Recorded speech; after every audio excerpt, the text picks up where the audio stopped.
नमस्ते, प्रणाम। हम मंजू वर्मा, जिला अम्बेडकर नगर टांडा से। स्वागत हुआ मंजू लोकगीत 123 पे। आज आप सबके बीच सोहर गीत लेके आई। बड़ा प्यारा गीत बा, तो जरूर पूरा वीडियो देखिए। गाना अच्छा लगी तो ज़्यादा से ज़्यादा शेयर करिए, लाइक करिए, कमेंट में बताइए हमारी सोहर गीत कैसन लाग बा।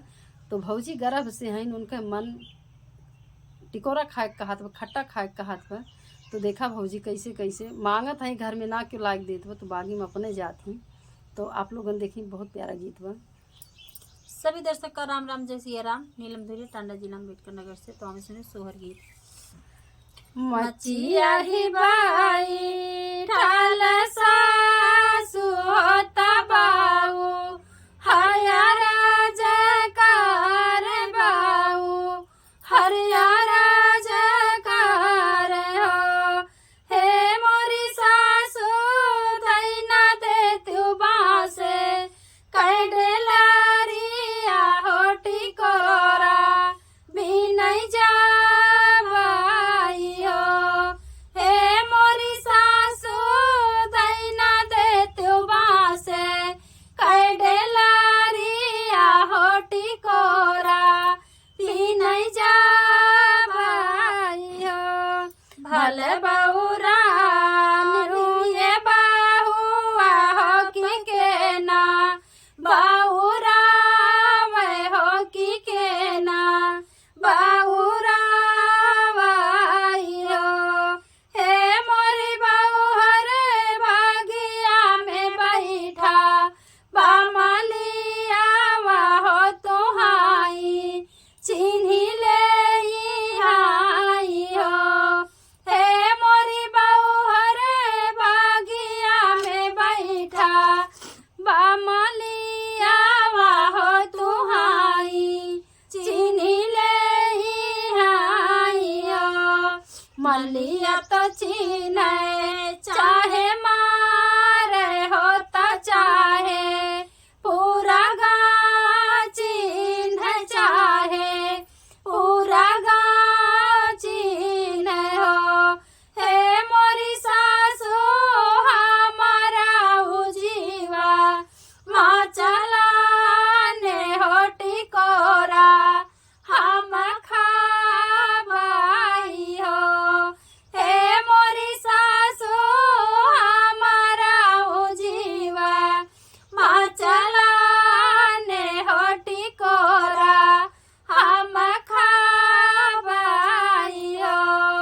भोरवा के 4 बजनी करी हो दुपहरिया, बहुहरिया मैं हो दुपहरिया, बहुहरिया आई हो।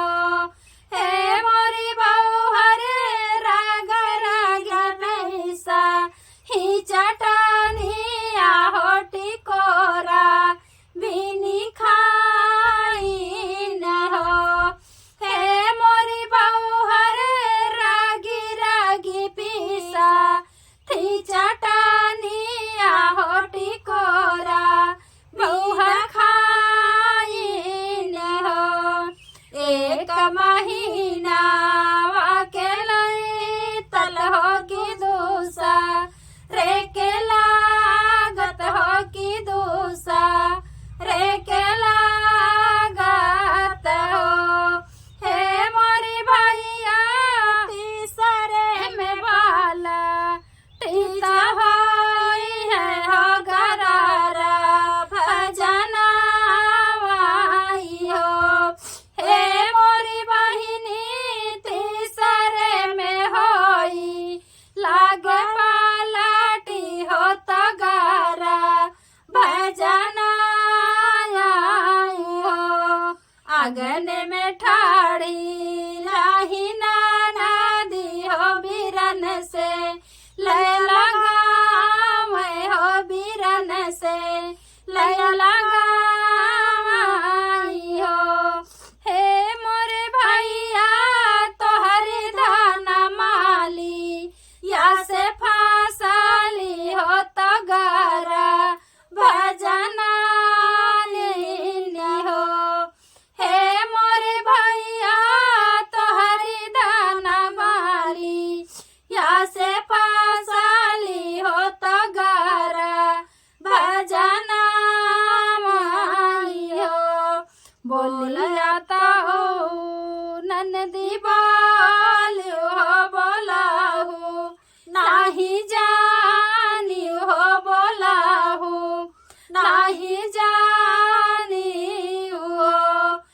बोलिया हिताऊ ननदी बोली हो बोलाहू नाही जानी हो बोलाहू नाही जानी हो हे मोरी ननदी तोहर ही भैया राहे मालिया होटी कोरा बिन के दिहालेनी हो हे मोरी ननदी तोहर भैया खुदा राहे मालिया होटी कोरा बिन के दिहालेनी हो 4 महीना 5 बीते हो कि छठा एक लागत हो कि छठा एक लागत हो 4 महीना 5 नहीं तत हो कि छठा